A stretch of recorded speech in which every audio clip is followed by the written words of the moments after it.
বেগুনের পোকা খেলে ক্যান্সার ভালো হয়? না। পোকাযুক্ত বেগুন খেলে ক্যান্সার ভালো হয়? তাও না। কিন্তু এই পোকাযুক্ত বেগুনই আমাদেরকে ক্যান্সারের হাত থেকে বাঁচাতে পারবে। আমরা বেগুন কেনার সময় যে বেগুনটা পোকা নাই আমরা সেটা কিনি, যেটাতে পোকা আছে আমরা সেটা রেখে দিই, আমরা কিনি না। একটু চিন্তা করুন যে বেগুনে যদি কীটনাশক দেওয়া হয় তাহলে পোকা মরে যাবে, কিন্তু আপনি কেনার সময় যে বেগুনটাতে পোকা নড়াচড়া করছে কিংবা পোকার ছিদ্র রয়েছে, তাহলে ধরে নিতে পারেন যে ওই বেগুনটাতে কীটনাশক থাকার সম্ভাবনা খুবই কম। কৃষক হয়তো প্রয়োগ করেছে, ওই বেগুনটাতে কীটনাশক পড়েনি, কিংবা এমনও হতে পারে ওই জমিতে কোনো কীটনাশক প্রয়োগ করেনি বলেই দু একটা পোকা আক্রমণ করেছে, বা হতে পারে যে ওই কীটনাশকের মাত্রাটা কম ছিল। বিভিন্ন ধরনের হতে পারে, কিন্তু আমরা কেনার সময় পোকা থাকলে একেবারে সেটা বাদ ফেলে দেয়, নিচ্ছি না, একটু অপচয় হবে, একটু কেটে ফেলে দিতে হবে বলে আমরা কিনি না। কিন্তু আপনি যদি পোকা সহটা কেনেন তাহলে এমনও হতে পারে যে আপনি কীটনাশক মুক্ত একটা বেগুন পেয়ে গেলেন।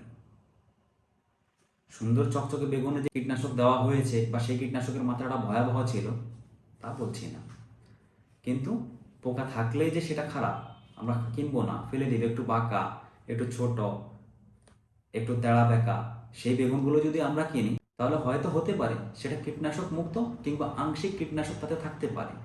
একটা অর্গানিক বেগুনের গল্প বলি, সেটা হচ্ছে আমারই পরিচিত একজন অর্গানিক বেগুন বিক্রি করতো অনলাইনে। তো ওনারা শুরু করলো অনলাইনে অর্গানিক সেল করবে। তো এখন ওনাদের অর্ডার আসতো, ভালো অর্ডার।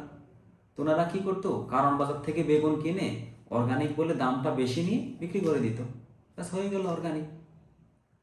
ফ্রেশ সুন্দর চকচকে বেগুন দিত, মানুষ খুশি, তারাও কিছুটা মুনাফা করতে পেরেছে।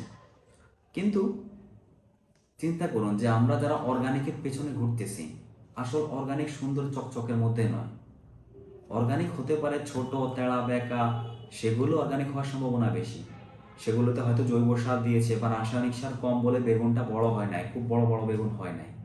অনেক কৃষক এমন ধরনের কীটনাশক খোঁজ করে যে জমিতে প্রয়োগ করার পরপরই পোকা সব মরে যেতে হবে, কিন্তু ভালো যে কীটনাশকগুলো সেগুলোতে মরবে, পোকা চলে যাবে, হবে না, সেটার মাত্রাটা একটু ধীরে হবে।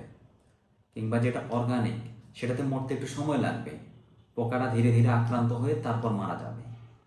তো এই জিনিসগুলো চিন্তা করবেন, আপনার পাশে যে কৃষক ভাইরা রয়েছে তাদেরকে বোঝানোর চেষ্টা করবেন, বা আপনার বাড়ির পাশে জমিতে যদি আপনি উৎপাদন করেন তাহলে সেখানে চেষ্টা করবেন অর্গানিক পেস্টিসাইড ব্যবহার করতে। তাতে আপনারা ওদের ভবিষ্যতে ক্যান্সারের হাত থেকে বেঁচে যাবেন।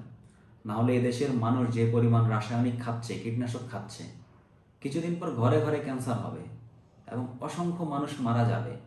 এখনই প্রতিনিয়ত অসংখ্য মানুষ মারা যাচ্ছে। আমার গ্রামে আমি দেখি যে এই ঘরে ওই ঘরে সেই ঘরে প্রচুর মানুষ মারা যাচ্ছে। এক বাড়িতে 2 জন 4 জন 3 জন এমন অসংখ্য মানুষ মরতেছে, প্রতিনিয়ত যাচ্ছে। মানে এটা এখন ক্যান্সার কমন হয়ে গেছে। ক্যান্সার থেকে বাঁচতে হলে বেগুন পোকাযুক্ত হলে যে নেওয়া যাবে না, এই দৃষ্টিভঙ্গি থেকে সরে আসতে হবে।